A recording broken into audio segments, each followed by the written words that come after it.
4 types of workplace bullies, how to tell what type they are, and how you can handle them. That's what we're talking about today. Before we get to the 4 types of workplace bullies and how you can handle them so that you can be happier, more fulfilled, less stressed out by them, take a second. If you haven't subscribed to our channel yet, hit that subscribe button and the little bell so you'll get notifications when we drop videos like this to help you live a better life.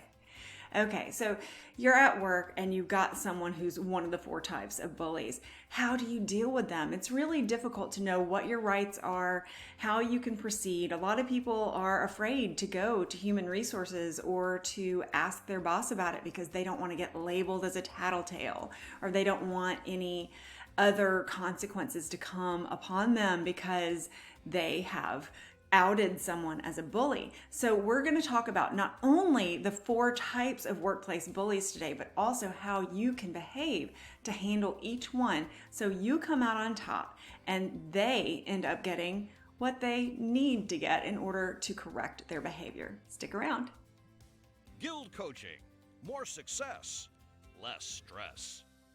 In an ideal world, we would get along with all of our coworkers and everyone would just come to work, do their jobs, get along, go home, live their lives. But unfortunately, that's not the way it always happens. In workplaces, there are bullies. It's just a fact. Sometimes people just don't act properly. So what can you do when a bully is with you? Number 1, you've got to know what type of bully they are, because for each type of bully, there's a different way that you can respond to bend everything in your favor. So if you haven't gotten paper and a pen yet to take notes, go ahead and do that. Or if you don't have any around, just use the comment section here. When you take notes, you're more likely to remember what you've learned. All right, let's dive in. The first type of workplace bully is the screamer. These are the easiest ones to spot because they make sure that everybody hears them.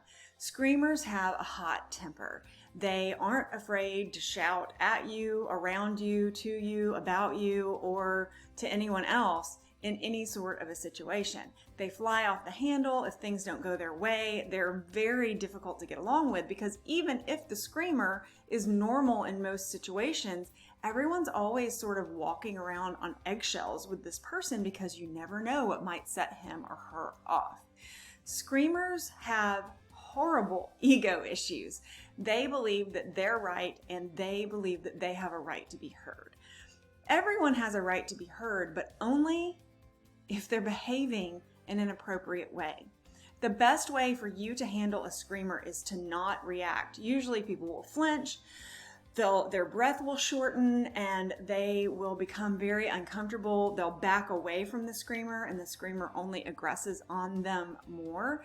So if you just stand your ground and make sure that you regulate your breath, then you will be able to calmly let the person know, I'm not going to be present for this type of treatment. When you have calmed down, we can have this conversation. Sometimes if the screamer is your boss, you might have to handle it differently, but there are always avenues to go to. Make sure that you, while standing your ground with confidence, let the person know that you're interested in hearing the message that they want to give, but you will only receive it in a respectful way.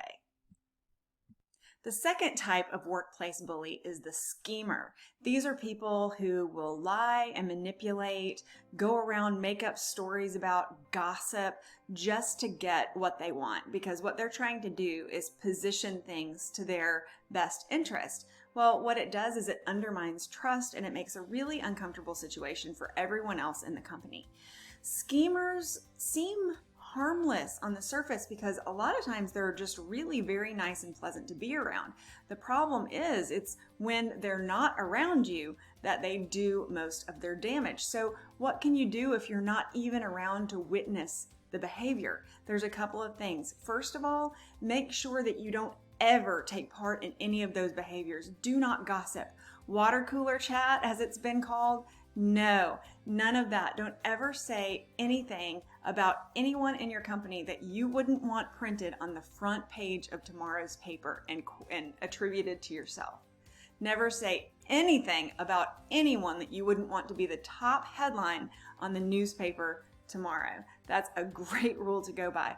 No gossip, no nothing. Dirty looks, rolled eyes, nothing. Those are all schemer behaviors, and you can't adopt any of those behaviors ever.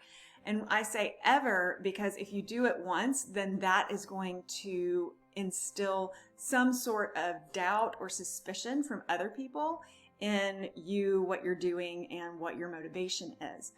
When you do find out that one of your coworkers is a schemer, it's very, very important to make sure that you are crossing your T's and dotting your I's. When you have meetings with this person, make sure at the end of the meeting that you type up minutes from the meeting. You type up your understanding of what happened in the meeting. You send it to them. Maybe you copy your joint supervisor, your boss, his boss, her boss, whatever, to make sure that you get down in a digital record what happened in the meeting, what the agreements were, what the communication was, and you're not doing this saying, this is what happened, here's your court document. You're doing it and saying, hey, thanks for the meeting.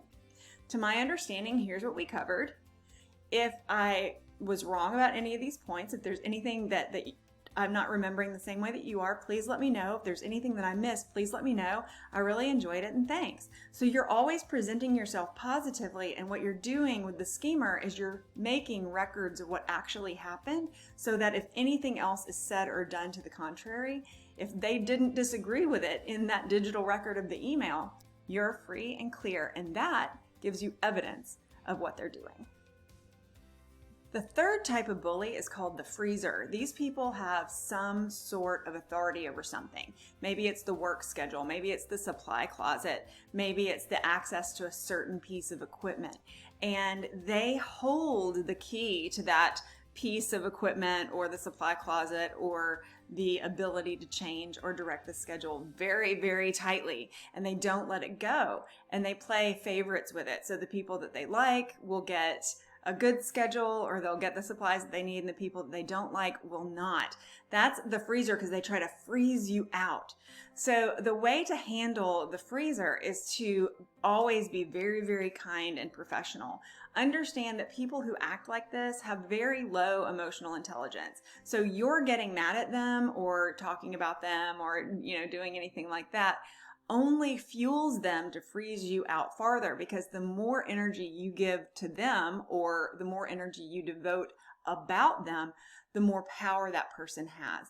So remain emotionally detached and make all of your requests to this person in writing. You can do it verbally, but just like with the schemer, after you make the verbal request, you're going to come back with some form of digital communication that can be quantified and kept in a record, and reiterate what the request was. And in that digital communication, you can also reiterate what that person said. So for example, if it's a supply that you need and that person said, no, I can't, I can't give you that, you can go back and send a note and say, dear person, I have requested this thing, and you said that I couldn't have it for this reason. The reason that I need it is XYZ. I would like to request that you reconsider, and thank you. And you can also copy that person's boss. You can copy your boss, your manager, your coworker, whoever you need to copy to have some sort of a team view of the thing, because usually the freezer, the power comes from singular involvement. So if you can try to involve another person in the company, then the freezer isn't going to be able to really come up with justifiable excuses to keep you frozen out. And the fourth type of workplace bully is the belittler.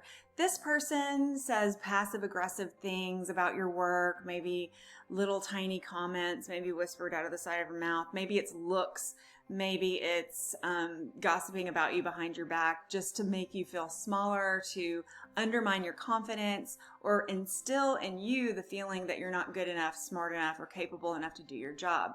This is also a sign of very, very low emotional intelligence. And there's one very great way to handle it, and it doesn't have anything to do with confronting the person or telling on them.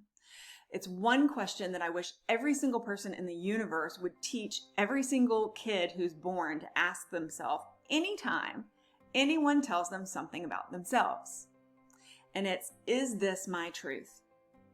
Belittlers tell you things to get under your skin. They are feeling very weak, and by making you feel weak, it helps them to feel stronger.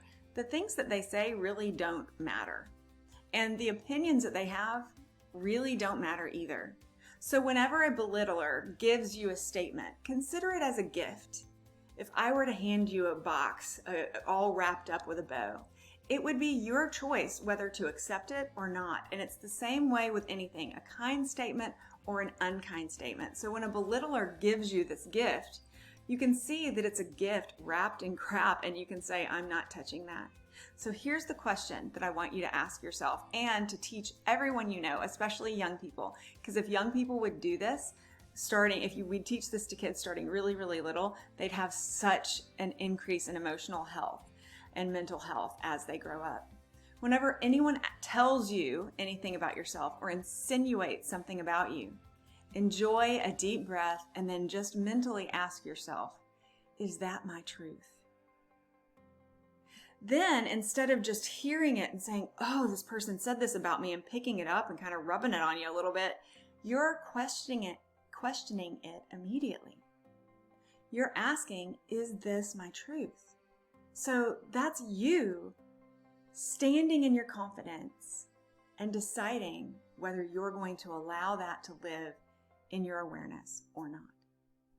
Those are the 4 types of workplace bullies and how to handle each one. If this video has helped you at all, give us a thumbs up. And don't forget, if you're not already a subscriber to GILD Coaching's YouTube channel, hit the subscribe button and that little bell so you know the next time that we drop a video to help you live a happier, healthier life with more fulfillment, lower stress, and more success. Until next time, I'm Dr. Jane with GILD Coaching, guildcoaching.com.